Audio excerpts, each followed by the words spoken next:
जय हिंद साथियों, welcome to self study classes with Sumit Jain YouTube channel में आप सभी का स्वागत है। दोस्तों, अगर आप हमारे टेलीग्राम ग्रुप से नहीं जुड़े हैं तो टेलीग्राम ग्रुप से जरूर जुड़ें। टेलीग्राम ग्रुप से जुड़ने के लिए आपको सर्च करना होगा टेलीग्राम में आपको सर्च करना है IAS स्टडी ट्रैक, ठीक है, और ज्वाइन हो जाना है सभी को। तो आज का वीडियो हम स्टार्ट करने वाले हैं, तो जल्दी जल्दी से सभी लोग वीडियो को लाइक कर दें और शेयर सभी लोगों को करना है, ठीक है। स्टार्ट करेंगे आज का ये वीडियो। दोस्तों, आप वर्ग 3 की तैयारी कर रहे हैं तो उसमें आपने पढ़ा होगा, एक टॉपिक है हमारा संबंध नातेदारी, ठीक है। संबंध नातेदारी का एक टॉपिक है, तो सभी लोगों को इस वीडियो को लाइक करना है और शेयर अवश्य करना है। चलिए, तो संबंध और नातेदारी के बारे में पढ़ लेते हैं। इससे पहले हमने हमारा परिवार, हमारे मित्र पढ़ा और आवास पढ़ा, है ना। अब हम संबंध और नातेदारी को विस्तृत रूप से पढ़ेंगे। प्रत्येक समाज नातेदारी संबंधों का ढांचा प्रस्तुत करता है। सभी को पता है कि चाहे समाज हो या फिर परिवार हो, परिवारों में भी अनेकों संबंध होते हैं, समाज में भी सभी के संबंध होते हैं। तो प्रत्येक समाज नातेदारी संबंधों का ढांचा प्रस्तुत करता है। अपने नाभिकीय परिवार के बाहर व्यक्ति के द्वितीयक संबंध होते हैं, द्वितीयक एवं तृतीयक संबंध होते हैं। जन्म एवं विवाह क्रम के आधार पर जो परिवार के एक व्यक्ति के संबंध होते हैं वो प्राथमिक संबंध होते हैं, और उसके बाहर जो होते हैं वो द्वितीयक और तृतीयक संबंध होते हैं। हर व्यक्ति के प्राथमिक संबंधी तो उसी नाभिकीय परिवार में पाए जाते हैं, लेकिन उससे बाहर के जो होते हैं वो द्वितीयक और तृतीयक संबंध कहलाते हैं। नातेदारी संस्कृति का वह हिस्सा है जो जन्म और विवाह के आधार पर बने संबंधों एवं संबंध की अवधारणाओं एवं विचारों से संबंधित होता है। नातेदारी संगठन व्यक्तियों के उस समूह को इंगित करता है जो या तो एक दूसरे के रक्त संबंधी होता है या फिर वैवाहिक संबंधी होता है ना। उस संगठन या उस समूह को इंगित करता है नातेदारी जो संबंधित होता है वैवाहिक या फिर एक दूसरे से रक्त के संबंधित होते हैं। जी डंकन मिचेल ने कहा है कि जब हम नातेदारी शब्द का इस्तेमाल करते हैं तो हम लोग रक्त संबंधियों एवं विवाह संबंधियों को संदर्भित कर रहे हैं। रक्त संबंधियों में सामान्यतः उन्हें शामिल किया जाता है जिनके बीच सामूहिक रूप से तथाकथित रक्त का संबंध पाया जाता है। एक परिवार, एक कुटुंब आदि के जो सदस्य हैं वो इससे संबंधित हैं, मतलब रक्त संबंध में पाया जाता है। रक्त संबंधी वह है जिसका या तो उस परिवार में जन्म हुआ है या उसे परिवार द्वारा गोद लिया गया हो, तो रक्त संबंध वो कहलाता है। और ये रक्त संबंधी जो होते हैं, ये प्राथमिक जो संबंध होता है, प्राथमिक संबंध इसे कहा जाता है। क्वेश्चन यहीं से बनेगा, आपसे पूछा जाएगा कि निम्न में से बताइए कौन आपका प्राथमिक संबंधी है। आपको दिए जाएंगे चाचा, मामा, इस प्रकार से 4 विकल्प आपके संबंधियों के दिए जाएंगे और आपको बताना होगा कि जो है निम्न में से हमें प्राथमिक संबंध बताना है। और इसी प्रकार से द्वितीयक और तृतीयक संबंध भी आपसे पूछे जाते हैं। तो प्रश्न ऐसा बन सकता है, जबकि विवाह संबंधी उसे कहते हैं जिसके संबंध का माध्यम विवाह हो। उदाहरण के लिए पिता पुत्र संबंध एक रक्त का संबंध है, जबकि पति पत्नी संबंध एक विवाह का संबंध है। यहां से क्वेश्चन पूछे जाएंगे, निम्न में से बताइए कौन सा रक्त संबंधी है। तो इस प्रकार से पिता पुत्र दिए जाएंगे, पति पत्नी दिए जाएंगे, तो 3-4 विकल्प आपको दिए जाएंगे। आपको बताना होगा कि रक्त संबंधी कौन है, तब आपका उत्तर होगा पिता पित्र। और आपसे पूछा जाएगा कि विवाह संबंधी कौन है, तब आपका उत्तर होगा पति पत्नी, ठीक है। नातेदारी 2 महत्वपूर्ण एवं संबंधित उद्देश्यों की पूर्ति करता है। यह एक पीढ़ी से दूसरी पीढ़ी तक परिस्थिति, प्रतिष्ठा, संपत्ति के हस्तांतरण को संभव बनाता है, ठीक है। आपने देखा होगा कि परिवार, एक परिवार की पीढ़ी दर पीढ़ी जो परिवार है वो बढ़ता जाता है, और जो संपत्ति है, जो संबंध है वो हस्तांतरित ऐसे होते जाते हैं। तो ये जो कहलाते हैं वो रक्त के संबंध कहलाते हैं, जो एक वंश क्रम में जो पीढ़ी दर पीढ़ी बढ़ रहे हैं। कुछ समाजों में प्रभावी सामाजिक समूह के निर्माण को कायम रखने में प्रभावी होता है। नातेदारी व्यवस्था परिवार एवं विवाह जैसी 2 जुड़ी संस्थाओं का प्रतिफल है। नातेदारी व्यवस्था जो है परिवार और विवाह जैसी 2 जुड़ी संस्थाओं का जो है क्या है, प्रतिफल है। और यह जन्म और मृत्यु एवं स्त्री पुरुष के शारीरिक संबंध से जुड़े सामाजिक व्यवहार का नियमन है। मोस्ट इंपोर्टेंट, नातेदारी एक दूसरे के प्रति अधिकारों तथा कर्तव्यों के बारे में तथा एक दूसरे की अभिरुचियों एवं अपेक्षाओं के बारे में बतलाता है। ज्यादातर समाजों में जहां नातेदारी संबंध महत्वपूर्ण होते हैं, वंशावली तय करने के स्पष्ट नियम होते हैं, वंश कई पीढ़ियों के लोगों को जोड़ता है। सभी को पता होगा कि एक वंशक्रम पाया जाता है, एक परिवार का वंशक्रम पाया जाता है, और आपने सुना होगा कि मेरी कई 7वीं पीढ़ी है, 5वीं पीढ़ी है। तो ये जो वंशक्रम है, ये जो वंश है, कई पीढ़ियों के लोगों को जोड़ता जाता है, और एक कुटुंब, एक परिवार और विभिन्न जो है ये रक्त का संबंध बढ़ता जाता है। वंशावली के आधार पर यह बतलाया जा सकता है कि किस व्यक्ति की उत्पत्ति किस व्यक्ति से हुई है। वंशावली तय करने के कई तरीके होते हैं। एक पक्षीय वंश, माता पिता में से जब केवल एक पक्ष को ही वंशावली में गिनने की प्रथा हो तो उसे एक पक्षीय वंश कहते हैं। इसके भी 2 रूप हैं, वो भी देख लेते हैं, है ना। तो दोस्तों सभी लोगों को विस्तृत अध्ययन करना जरूरी है। व्यापम का लेवल जो है बहुत हार्ड लेवल है। पर्यावरण का हो या फिर बाल विकास का हो, अंदर से क्वेश्चन आपके पूछे जाते हैं। तो पितृवंशीय और मातृवंशीय, द्विवंशीय, ये जो है वंश क्रम के प्रकार होते हैं। इसमें वंश का निर्धारण या गणना केवल पिता या दादा जैसे पुरुष संबंधियों से संबंध स्थापित करके किया जाता है। पितृवंश में पुत्रों के साथ साथ पुत्रियों की गिनती भी की जाती है। वंश पिता या दादा के नाम से जाना जाता है, पिता या दादा के नाम से जाना जाता है। आपसे पूछा जाएगा कि वंश किसके नाम से जाना जाता है, तो आपका उत्तर होने चाहिए पिता या फिर दादा के नाम से जाना जाता है। मातृवंशीय वंश के बारे में, इसमें वंश का निर्धारण माँ या नानी जैसी स्त्री संबंधियों के साथ संबंध स्थापित करके किया जाता है। मातृवंश में पुत्रियों के साथ पुत्र की गिनती भी की जाती है। वंश माता पिता या नानी के नाम से जाना जाता है। द्विवंशीय, यह भी एक पक्षीय वंश है ना। ये एक पक्षीय वंश के जो है उदाहरण हैं, प्रकार हैं। यह भी एक पक्षीय वंश है, ही एक रूप है, मतलब एक पक्षीय वंश का ही एक रूप है जिसमें मातृवंशीय एवं पितृवंशीय के गुण मिले रहते हैं। वंशावली का निर्धारण पिता या माता के एक ही पक्ष के आधार पर किया जाता है, परंतु अलग अलग उद्देश्यों के लिए अलग अलग वंशावली तैयार की जाती है। उदाहरण के लिए अचल संपत्ति के हस्तांतरण के लिए एक पक्ष पिता एवं चल संपत्ति के हस्तांतरण के लिए दूसरा पक्ष माता के साथ संबंध स्थापित कर वंशावली तैयार की जाती है। तो हमने एक पक्षीय जो वंश है उसको देखा कि पितृवंशीय, मातृवंशीय या फिर द्विवंशीय। तो इस प्रकार के जो हो सकते हैं वंश, वो एक पक्षीय वंश के प्रकार हो सकते हैं। देख लेते हैं द्विपक्षीय वंश के। एक पक्षीय वंश नहीं होकर द्विपक्षीय वंश होता है। इसमें एक ही साथ माता और पिता, पुरुष पूर्वज एवं स्त्री पूर्वज दोनों की तरफ से एक साथ एक ही उद्देश्य के लिए वंशावली तैयार की जाती है। भारत में सामान्यतः पितृवंशीय एवं मातृवंशीय दोनों प्रकार की व्यवस्थाएं पाई जाती हैं। उत्तर भारत में पितृवंशीय व्यवस्था ज्यादा पाई जाती है। जनजातियों में संथाल एवं मुंडा जैसी जनजातियां पितृवंशीय हैं, है ना। आपसे पूछा जाएगा निम्न में से कौन सी जनजाति पितृवंशीय है, तब आपको पता होनी चाहिए कि संथाल और मुंडा जैसी जो जनजातियां हैं पितृवंशीय जनजातियां हैं। बहुपति विवाह के रिवाज को मानने वाले टोडा लोग भी पितृवंशीय हैं। आपसे ये भी क्वेश्चन यहां से बनेगा कि निम्न में से बताइए कौन सी जनजाति में बहुपति विवाह प्रथा प्रचलित है, तब आपका उत्तर होगा टोडा जनजाति, है ना। और इस जनजाति में पितृवंशीय जो परिवार है, जो वंश है, वो इसमें प्रचलित है। जनजातियों में उत्तर पूर्व के खासी तथा गारो लोग मातृवंशीय व्यवस्था मानते हैं, है ना। जो जनजातीय के खासी हैं और गारो हैं, ये जो मातृवंशीय व्यवस्था है। ऐसा भी आपका यहां से क्वेश्चन बनेगा कि निम्न में से बताइए कि कौन सा मातृवंशीय प्रथा को मानने वाला परिवार है या वंश है या जनजाति है, तो तब आपका उत्तर होने चाहिए खासी या फिर गारो। तो ये चीज हमें नोट करते जाना है, यहां से क्वेश्चन आपका अवश्य बनेगा। केरल की नायर जनजाति मातृवंशीय व्यवस्था का सर्वोत्तम उदाहरण है। तो नायर जनजाति मातृवंशीय है, खासी गारो ये मातृवंशीय जो है मानी जाती है। मातृवंशीय इसमें वंश होता है। एक पक्षीय वंश समूह को गोत्र या कुल कहा जाता है। मोस्ट इंपोर्टेंट नोट कर लेना, जो एक पक्षीय वंश समूह है इसे गोत्र या फिर कुल कहा जाता है। नोट करते जाएं जो भी पढ़ रहे हैं। गोत्र या वंश नातेदारों का ऐसा समूह है जिसमें सभी पूर्वजों के साथ साथ कड़ियों के आधार पर वंशानुगत संबंध स्थापित किया जाता है। एक कुल कई वंशों के मिलने से बनता है, सभी को पता है।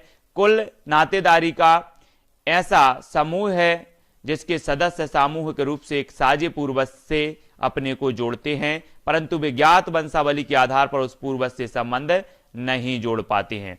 ठीक है। एक पक्षीय वंश समूह के सदस्य सामान्यतः कर्मकांड तथा अनुष्ठानिक उत्सव के अवसर पर साथ साथ उपस्थित होते हैं। उत्तराधिकार के नियम अधिकांशतः वंशावली के द्वारा नियमित होते हैं। भारत के अधिकांश भाग में अभी हाल तक जमीन एवं घर जैसी अचल संपत्ति नजदीकी पुरुष संबंधियों को हस्तांतरित होती है। हाल के कानूनी विधेयकों ने पिता की संपत्ति में पुत्री को भी अधिकार प्रदान किया है। नातेदारी पारिभाषिक शब्दावली। प्रसिद्ध मानवशास्त्री AR रेडक्लिफ ब्राउन का कहना है कि नातेदारी में प्रयुक्त पारिभाषिक शब्दावली अन्य विशेषताओं के अतिरिक्त एक निश्चित नातेदार के अधिकारों एवं कर्तव्यों के वर्गीकरण की ओर संकेत करता है। उनके पहले LH मॉर्गन ने कहा था कि नातेदारी शब्दावली हमारे सामाजिक संबंधों के संदर्भ तथा मुहावरे प्रदान करता है। मॉर्गन ने नातेदारी में प्रयुक्त पारिभाषिक शब्दावलियों की दो व्यवस्थाओं की चर्चा की है, एक तो वर्गात्मक और दूसरी वर्णनात्मक। किसने की है? आपसे क्वेश्चन बन जाएगा यहां पर कि मॉर्गन ने नातेदारी में प्रयुक्त पारिभाषिक शब्दावलियों को कितनी व्यवस्थाओं में जो है बांटा है, तो आपका उत्तर होने चाहिए दो व्यवस्थाओं में, यानी कि एक तो वर्गात्मक और दूसरा वर्णनात्मक। वर्गात्मक व्यवस्था में नातेदारी में प्रयुक्त शब्दावली के अंतर्गत एक ही शब्द के द्वारा भिन्न प्रकार की नातेदारी को वर्गीकृत किया या संबोधित किया जाता है। वर्णनात्मक व्यवस्था में हर नातेदारी शब्द केवल एक खास नातेदार एवं खास संबंधी के लिए इस्तेमाल किया जाता है। उदाहरण के लिए मां के भाई को मामा, पिता के भाई को चाचा, पिता की बहन को जो है फूफी या जो है बुआ कहा जाता है, और इसके जो मतलब पति को कहा जाता है फूफा। ठीक है, पिता की बहन के पति को फूफा कहा जाता है, सभी को पता है। ज्यादातर समकालीन समाजों में दोनों प्रकार के वर्गात्मक एवं वर्णनात्मक शब्दों का उपयोग किया जाता है। जो वर्तमान की समाज है, दोनों प्रकार के इन शब्दों का प्रयोग होता है। नाटकीय परिवार के अंदर मां, पिताजी जैसे वर्णात्मक शब्दों का उपयोग किया जाता है। उत्तर भारतीय नातेदारी शब्दावली तुलनात्मक रूप से वर्णनात्मक है। यह व्यक्ति के प्राथमिक संबंधों का वर्णन करता है। पितृपक्षीय वंशावली को स्पष्ट करने के लिए चचेरे और फुफेरे तथा मातृवंशीय वंशावली को परिभाषित करने के लिए ममेरे एवं मौसेरे शब्दों का प्रयोग भी किया जाता है। जैसे भाई के पुत्र को भतीजा एवं बहन के पुत्र को भांजा कहा जाता है। यहां से क्वेश्चन बनेगा, ये सभी नातेदारी जो संबंध होता है वो आपको पता होनी चाहिए। आपसे पूछा जाएगा कि भाई के पुत्र को क्या कहा जाता है और 4 विकल्प दिए जाते हैं, तब आपको पता होनी चाहिए कि उसे भतीजा कहा जाता है। ठीक है, इसी प्रकार से अन्य क्वेश्चन भी आपके बन जाएंगे कि बहन के पुत्र को क्या कहा जाता है। ये सारे के सारे जो संबंध होते हैं, बहुत सारे होते हैं, उनको आपको पता होनी चाहिए सभी के बारे में। ठीक है, वैसे भी सभी लोग जानते हैं, लेकिन और भी आपको पता होनी चाहिए। इसके विपरीत दक्षिण भारतीय नातेदारी शब्दावली में तुलनात्मक रूप से वर्गात्मक शब्दावली पर जोर दिया जाता है। यहां एक ही शब्द मामा के द्वारा माता का भाई, पत्नी का पिता एवं पिता की बहन का पति, तीनों का बोध होता है। तो ये चीज हमें देखनी है। विशिष्ट नातेदारी शब्दावली प्रथाएं एवं नातेदारी व्यवहार। समाज में व्यवस्था एवं मर्यादा बनाए रखने के लिए कुछ व्यवहारों को आवश्यक व्यवहार के रूप में सामाजिक मान्यता एवं स्वीकृति प्राप्त होती है। हंसी मजाक का संबंध भी इसी प्रकार का एक मान्यता प्राप्त व्यवहार है। हंसी मजाक के संबंध में दो संबंधियों के बीच एक प्रकार की समानता एवं पारस्परिकता का संबंध होता है। उदाहरण के लिए एक पुरुष का अपनी पत्नी की छोटी बहन जीजा साली एवं स्त्री का अपने पति के छोटे भाई के साथ जो है संबंध, भाभी देवर को हंसी मजाक का संबंध कहा जाता है। तो ये हंसी मजाक के संबंध है, जीजा साली के संबंध हो, भाभी देवर के संबंध हो। अब आपसे क्वेश्चन आ सकता है कि निम्न में से बताइए कौन सा हंसी मजाक का संबंध नहीं है या है। इस प्रकार से दिया जाएगा विकल्प में जीजा साली का संबंध, भाभी देवर का संबंध, है ना, और पत्नी के छोटे भाई और जीजा का संबंध। तो ये सारे के सारे को आपसे बनना चाहिए कि किसके संबंध हंसी मजाक के संबंध होते हैं। कुछ कृषक जातियों में पति की असामयिक मृत्यु के बाद भाभी का देवर से विवाह उत्तर भारत में देखा गया है। पत्नी की असामयिक मृत्यु के बाद जीजा साली का विवाह तो उससे भी ज्यादा लोकप्रिय प्रथा है। तो ये सारे के सारे चलते रहते हैं। अन्य प्रकार के हंसी मजाक के संबंध भी महत्वपूर्ण है। सभी संबंध आपको पता होनी चाहिए। उदाहरण के लिए कुछ समुदायों में दादा दादी के साथ, नाना नानी के साथ भी बच्चों का हंसी मजाक का संबंध होता है। यहाँ हंसी मजाक के संबंध अनौपचारिकता, आत्मीयता एवं असीमित स्वतंत्रता के माहौल में बच्चों के विकास में मदद करता है। हंसी मजाक के संबंध के विपरीत एक प्रकार के निषेध का संबंध भी नातेदारी के बीच पाया जाता है। उदाहरण के लिए एक स्त्री का अपने पति के बड़े भाई या पिता से निषेध का संबंध होता है। पति के पिता के ससुर एवं पति के बड़े भाई को जेठ या भैंसुर का जो है संबंध होता है, कहा जाता है। तो सभी को याद रख लेना है। अगला देख देते हैं टेक्नोनॉमी। टेक्नोनॉमी की प्रथा भारत के कई ग्रामीण समुदायों में काफी लोकप्रिय है। यह बच्चों के नाम के आधार पर माता पिता के नामकरण की प्रथा है। आपको याद रख लेना है टेक्नोनॉमी। आपसे क्वेश्चन पूछा जाएगा, क्या पूछा जाएगा कि बच्चों के नाम के आधार पर माता पिता के नामकरण की प्रथा को क्या कहा जाता है। नोट कर लेना, तब आपका उत्तर होगा टेक्नोनॉमी। आपने देखा होगा दोस्तों कि रामू की मां या सीता के पिताजी, इस प्रथा का एक निहितार्थ यह है कि कई समुदायों में एक स्त्री अपने ससुराल में अपनी पहली संतान के बाद ही पूर्ण सदस्य बन पाती है। फलस्वरूप उसकी पहचान में प्रथम संतान का नाम जुड़ना स्वाभाविक बन जाता है। ठीक है, तो इस प्रकार की जो प्रथा होती है उसे क्या कहा जाता है, टेक्नोनॉमी कहा जाता है। सभी लोगों को याद रख लेना, महत्वपूर्ण क्वेश्चन है, पूछा भी जा सकता है। अगला क्वेश्चन देख लेते हैं। दोस्तों हम कुछ प्रश्न, अभ्यास प्रश्न है जो हमने नातेदारी से संबंधित पढ़ा है, उसके बारे में हमें कुछ अभ्यास प्रश्न करना है। आप सभी कमेंट में बताएंगे फटाफट से उत्तर। निम्नलिखित में से नातेदारी की सबसे अच्छी परिभाषा कौन सी है। वंशावली संबंधों की सामाजिक मान्यता तथा अभिव्यक्ति, सामाजिक मान्यता प्राप्त संबंध, सांस्कृतिक अनुकूलित संबंधों की मान्यता या फिर संबंधियों का समूह। तो हमें नातेदारी की सबसे अच्छी परिभाषा बतानी है, कौन सी है। जिस पर भी बनता है जल्दी से कमेंट में आपको बताना है। इसका सही उत्तर जो हो जाएगा वो हो जाएगा वंशावली संबंधों की सामाजिक मान्यता तथा अभिव्यक्ति। ये नातेदारी की सबसे अच्छी परिभाषा मानी जाती है, यानी कि जो विकल्प नंबर ए है वो इसका सही हो जाएगा। ठीक है, अगला देख लेते हैं। नाइजीरिया की याको जनजाति में निम्न में से किस एक प्रकार का वंशक्रम पाया जाता है। देखो दोस्तों, जो हमने पहले से पढ़ा है कि जो जनजाति हैं या जातियां हैं विभिन्न प्रकार की, सबके आपको संबंध पता होनी चाहिए, सबके वंशक्रम आपको पता होनी चाहिए। प्रश्न क्रमांक जो 2 का उत्तर होगा वो क्या होगा, याको जनजाति में किस एक प्रकार का वंशक्रम पाया जाता है। तो हमने पढ़ा है कि एक द्विपक्षीय होता है, एक मातृवंशीय होता है, पितृवंशीय होते हैं। तो इस प्रकार का जो वंशक्रम पाया जाता है वो दोहरा वंशक्रम पाया जाता है। इनमें दोहरा मतलब जो सी है वो इसका सही हो जाएगा। दोहरा वंशक्रम पाया जाता है याको जनजाति में, सभी को याद रख लेना है। ठीक है, अगला क्वेश्चन देख लेते हैं। अगला जो हमारा क्वेश्चन है कि जब एक दंपति को निवास के लिए वर अथवा वधू के माता पिता के साथ रहने का विकल्प उपलब्ध हो तो इस स्थिति को क्या कहा जाता है।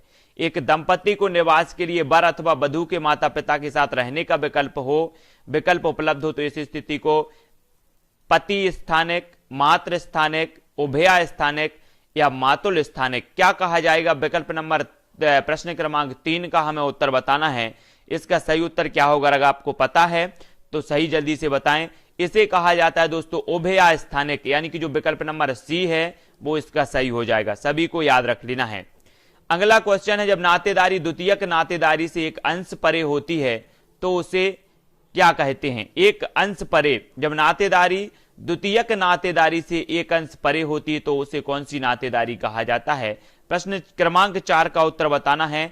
तो 4 का उत्तर होगा तृतीयक नातेदारी। द्वितीयक नातेदारी से एक अंश परे है तो उसे तृतीयक नातेदारी, यानी कि जो विकल्प नंबर डी है वो इसका सही हो जाएगा। ठीक है, सभी लोग कमेंट के माध्यम से जरूर बताएंगे कि सर बहुत अच्छा लगा। इसके पहले आवास और जो हमारा परिवार, हमारे मित्र संबंधी टॉपिक आपका भेज चुके हैं, उसमें अभ्यास प्रश्न भी आपको कराए जाते हैं प्रश्न विस्तृत अध्ययन के बाद।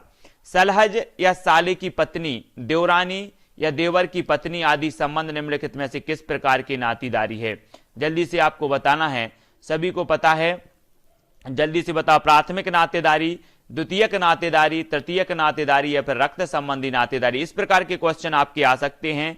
तो साले की पत्नी या देवर की पत्नी, देवरानी, देवर की पत्नी आदि संबंध जो होते हैं वो तृतीयक नातेदारी, यानी कि जो विकल्प नंबर सी है वो इसका सही हो जाएगा। ठीक है, नातेदारी में कुछ परंपराएं ऐसी बन जाती हैं कि उनकी उपेक्षा तथा बहिष्कार किया जाता है। इस प्रकार की नातेदारियों में एक दूरी बनी रहती है, उन्हें क्या कहते हैं। जल्दी बताओ। परिहार कहा जाता है, परिहास कहा जाता है, मातुलेय कहा जाता है या फिर सह प्रस्मिता कहा जाता है। प्रश्न क्रमांक 6 का उत्तर हमें बताना है। 6 का जो उत्तर हो जाएगा वो हो जाएगा परिहार कहा जाता है। ठीक है, परिहार मतलब विकल्प नंबर 1। सभी को पता होगा कि कुछ ऐसी भी होती हैं जैसे सामाजिक बंधनों, जैसे आपको पता होगा कि परिवार समाज के कुछ बंधन होते हैं, उन बंधन को तोड़ करके बहिष्कार करके कुछ लोग अपनी नातेदारी या रिश्तेदारी स्थापित करते हैं, तो उनका क्या किया जाता है, बहिष्कार किया जाता है। और इस प्रकार की जो नातेदारी होती हैं उन्हें कहा जाता है परिहार कहा जाता है। ठीक है, याद रखना है। जिन संबंधों का आधार निकटता होता है और जो संबंध दो व्यक्तियों को निकट लाते हैं उन्हें किस प्रकार के संबंध कहते हैं? जल्दी से हमें बताना है। जिन संबंधों का आधार निकटता होता है और जो संबंध दो व्यक्तियों को निकट लाते हैं उन्हें किस प्रकार के संबंध कहते हैं? परिहास संबंध, सह प्रस्मिता संबंध, माध्यमिक संबोधन या फिर मातुलेय संबंध। जल्दी से कमेंट में हमें लिखना है उत्तर क्या होगा। तो उत्तर इसका सही हो जाएगा दोस्तों परिहास संबंध। परिहास संबंध यानी कि जो विकल्प नंबर 1 है वो इसका सही हो जाएगा। जिन संबंधों का आधार जो है क्या होता है, निकटता होता है, जो संबंध दो व्यक्तियों को निकट लाते हैं उन्हें कहा जाता परिहास संबंध। विकल्प नंबर 1 इसका सही होगा। भारतीय समाज में देवर भाभी, जीजा साला, साली बहनोई, सलहज आदि के संबंध निम्नलिखित में से किसके अंतर्गत आते हैं? प्रश्न क्रमांक 8 का उत्तर हमें जल्दी से बताना है। उत्तर क्या हो जाएगा? 8 का जो उत्तर होगा दोस्तों वो होगा डी। ये जो संबंध है ये परिहास संबंधों के अंतर्गत आते हैं। ये सारे के सारे क्वेश्चन आप सभी को याद होने चाहिए। देवर भाभी, जीजा साली, साली बहनोई, सलहज आदि के जो संबंध हैं वो परिहास संबंधों के अंतर्गत आते हैं। अगला देख लेते हैं। नातेदारी की अभिव्यक्ति किसी माध्यम से होती है। भारत में स्त्रियां अपने पति का नाम नहीं लेती, सभी जानते हैं। वे अपने पति को पुत्र अथवा पुत्री के माध्यम से पुकारती हैं, जैसे बंटी के पापा आदि इस प्रकार से पुकारते हैं। तो इस जो संबंध होते हैं वो क्या कहलाते हैं? प्रश्न क्रमांक 9 का उत्तर सभी को पता है, सभी लोग जानते हैं, लेकिन ये नहीं पता होता कि ये संबंध क्या कहलाते हैं। जल्दी से बताना है। प्रश्न क्रमांक 9 का हो जाएगा ये संबंध माध्यमिक संबोधन कहलाते, यानी कि जो विकल्प नंबर बी होगा वो इसका सही हो जाएगा। ठीक है, सभी लोग वीडियो को लाइक जरूर करें और शेयर अपने मित्रों तक करना है। और ये जो निरंतर सीरीज है वो आपकी चलती रहेगी। पर्यावरण का पूरा सिलेबस आपका करवाया जाएगा। बाल विकास और भी सारे वीडियो होते हैं। शाम को लाइव क्लास होती है पर्यावरण और बाल विकास की, तो वो जरूर देखें। ठीक है, दोपहर 2:30 बजे बाल विकास की कक्षा होती है, वो जरूर देखें। तो बहुत सारी लाइव क्लास होती हैं चैनल पर, तो जरूर देखें सभी लोग। निम्नलिखित में से कौन सा कथन सही है बताना है। नातेदारी भावात्मक संबंधों पर आधारित पारिवारिक व्यवस्था है, नातेदारी रागात्मक संबंधों पर आधारित पारिवारिक व्यवस्था है, नातेदारी आर्थिक संबंधों पर आधारित पारिवारिक व्यवस्था है, या फिर नातेदारी धार्मिक संबंधों पर आधारित पारिवारिक व्यवस्था है। तो कौन सा सत्य है? प्रश्न क्रमांक 10 का उत्तर हमें बताना है। इसका सही उत्तर हो जाएगा कि नातेदारी भावात्मक संबंधों पर आधारित पारिवारिक व्यवस्था है। विकल्प नंबर ए इसका सही हो जाएगा। बहुत बढ़िया, आप लोग इतने अच्छे से देख रहे हैं। निम्नलिखित में से कौन सा कथन सही है? कौन सा कथन सही है बताना है। नातेदारी के आधार पर सामाजिक अंतःक्रिया तथा रक्त संबंध हैं, नातेदारी के आधार पर धार्मिक अंतःक्रिया तथा रक्त संबंध हैं, नातेदारी के आधार पर राजनीतिक अंतःक्रिया तथा वैवाहिक संबंध हैं, या फिर नातेदारी के आधार पर आर्थिक अंतःक्रिया तथा रक्त संबंध हैं। तो प्रश्न क्रमांक 11 का उत्तर क्या होगा? सभी लोगों को कमेंट में लिखना है। जो 11 का उत्तर हो जाएगा दोस्तों वो होगा ए, कि नातेदारी के आधार पर सामाजिक अंतःक्रिया तथा रक्त संबंध है। विकल्प नंबर ए इसका सही हो जाएगा। ठीक है, सभी को अच्छा लग रहा है वीडियो की नहीं लग रहा लाइक जरूर करें। नातेदारी व्यवस्था में परंपरागत आधार पर पाई जाने वाली दूरी को क्या कहते हैं? प्रश्न क्रमांक 12 का उत्तर हमें बताना है। उत्तर क्या हो जाएगा? तो नातेदारी व्यवस्था में परंपरागत आधार पर पाई जाने वाली दूरी को जो कहा जाता है दोस्तों वो कहा जाता है, क्या कहा जाता है? परिहार। परिहार यानी कि जो विकल्प नंबर सी है वो इसका सही हो जाएगा। ठीक है, निम्न में से कौन से परिहार संबंध माने जाते हैं? 13 का उत्तर बताना है। हमने पढ़ लिया कि नातेदारी व्यवस्था में जो दूर के संबंधों की जो दूरी होती है उसे क्या कहा जाता है? परिहार। यहां पर देखो परिहार के बारे में, नातेदारी व्यवस्था में परंपरागत आधार पर पाई जाने वाली दूरी को क्या कहते हैं? परिहार कहते हैं। ये चीज आपको याद रख लेनी है। ठीक है, और यहां पर पूछा गया है जो हमारा अगला प्रश्न है निम्न में से कौन से परिहार संबंध माने जाते हैं। प्रश्न क्रमांक 13 का उत्तर हमें बताना है, तो इसका जो सही उत्तर होगा सास बहू। सास बहू मतलब ये परंपरागत है कि सास भी कभी बहू थी और ये परंपरा चली आ रही कि फिर वो सास बनी, फिर बहू, और फिर ये सास बनेगी बहू। तो ये परंपरागत आधार पर जो दूरी होती है इसे परिहार कहा जाता है, यानी कि जो विकल्प नंबर 1 है वो इसका सही हो जाएगा। विवाह मूलक स्वजनता या नातेदारी का संबंध सामाजिक या कानूनी दृष्टि से क्या है? मान्य वैवाहिक संबंधों से प्रकट होता है, रक्त संबंधों के द्वारा प्रकट होता है, मैत्री संबंधों के द्वारा प्रकट होता है या जैविक संबंधों के द्वारा प्रकट होता है। प्रश्न क्रमांक 14 का उत्तर हमें बताना है, इसका सही उत्तर जो हो जाएगा मान्य वैवाहिक संबंधों से प्रकट होता है, स्वजन या नातेदारी का संबंध। ठीक है, सामाजिक या कानूनी दृष्टि से मान्य वैवाहिक संबंधों से ये प्रकट होते हैं। अगला क्वेश्चन है, माता पिता एवं संतानों के बीच तथा सहोदरों के बीच संबंधों को क्या कहा जाता है? माता पिता एवं संतानों के बीच एवं सहोदरों के बीच के संबंधों को द्वितीयक नातेदारी कहते हैं, रक्त मूलक नातेदारी कहा जाता है, विवाह मूलक नातेदारी कहा जाता है या फिर तृतीयक नातेदारी कहा जाता है। जल्दी से कमेंट में बताना है, उत्तर इसका सही हो जाएगा रक्त मूलक नातेदारी। अगला क्वेश्चन देख लेते हैं, यदि एक व्यक्ति किसी अन्य व्यक्ति जैसे का से प्रत्यक्ष रूप से संबंधित है तो वह का प्राथमिक नातेदार होता है, द्वितीयक नातेदारी होता है या तृतीयक नातेदारी या नातेदारी नहीं है। तो प्रश्न क्रमांक 16 का उत्तर हमें बताना है, 4 विकल्प में से एक कमेंट में लिखना है, सभी लोग लिखेंगे तो प्राथमिक नातेदारी होती है, यानी कि जो विकल्प नंबर ए है वो इसका सही हो जाएगा। किसी व्यक्ति के पिता का भाई, चाचा या ताऊ या उस व्यक्ति की सौतेली मां को उस व्यक्ति का प्राथमिक नातेदारी कहते हैं, द्वितीयक स्वजन कहते हैं, तृतीयक स्वजन कहते हैं या द्वितीयक नातेदारी स्वजन कहा जाता है। जल्दी से कमेंट में लिखना है, मोस्ट इंपोर्टेंट है। सभी लोग वीडियो को लाइक जरूर कर दें दोस्तों। ये टेस्ट सीरीज, ये जो आपकी विस्तृत और टेस्ट सीरीज पर आधारित निरंतर ये अध्ययन चल रहा है, तो सभी लोग कमेंट में लिखेंगे। प्रश्न क्रमांक 17 का जो उत्तर हो जाएगा वो हो जाएगा द्वितीयक नातेदारी स्वजन कहा जाता है ना। विकल्प नंबर डी इसका सही होगा। आधुनिक परिवारों में नातेदारी स्वजनता माता एवं पिता दोनों के जन्म के परिवारों के साथ जोड़ी जाती है। ऐसे परिवार को क्या कहा जाता है? पितृबंधु कहते हैं, द्विपक्षीय समूह कहा जाता है, एक पक्षीय समूह कहा जाता है या फिर मातृ स्वजन कहा जाता है। कमेंट में हमें उत्तर बताना है, अगर आपसे बनता है तो फटाफट से लिखें। 18 का जो उत्तर हो जाएगा दोस्तों वो हो जाएगा बी, द्विपक्षीय समूह कहा जाता है। ठीक है, विकल्प नंबर बी इसका सही हो जाएगा। नेक्स्ट देख लेते हैं, जो वंशानुक्रम की 2 में से एक रेखा को पूर्णतः अनदेखी कर देते हैं उन्हें कहते हैं। 19 का उत्तर हमें लिखना है, एक पक्षीय समूह कहा जाता है, द्विपक्षीय समूह कहा जाता है या सीमित समूह कहा जाता है या व्यापक समूह कहा जाता है। 19 का उत्तर बताओ, उत्तर क्या हो जाएगा? तो इसका सही जो उत्तर होगा दोस्तों वो होगा विकल्प नंबर ए, एक पक्षीय समूह कहा जाता, मतलब जो विकल्प नंबर ए है वो इसका सही हो जाएगा। तो दोस्तों यहां पर हमने नाते रिश्तेदारी वाला जो टॉपिक था हमारा पूर्ण किया, विस्तृत अध्ययन किया, साथ ही इसके जो अभ्यास प्रश्न थे उन अभ्यास प्रश्नों के बारे में जाना। वंशानुक्रम, नातेदारी, रिश्तेदारी और विभिन्न प्रकार के जो पारिवारिक संबंध होते हैं उनको हमने इस वीडियो में देखा। इन सारे के सारे संबंधों को, जनजातियों को आप लोगों को बहुत अच्छे से पढ़ना है। यहां से एक क्वेश्चन आपका कंफर्म बनने वाला है, तो सभी लोग वीडियो को लाइक कर दें और शेयर कर दें और पिछला वीडियो जरूर देखें। हमने हमारे मित्र और हमारे परिवार पढ़ा और आवास पढ़ लिया और ये नाते रिश्तेदारी हो गया। ठीक है, आगे के टॉपिक इसी प्रकार से निरंतर आएंगे। आज के वीडियो के लिए बस इतना ही। वीडियो को लाइक और शेयर अवश्य करें, चैनल को सब्सक्राइब कर लें।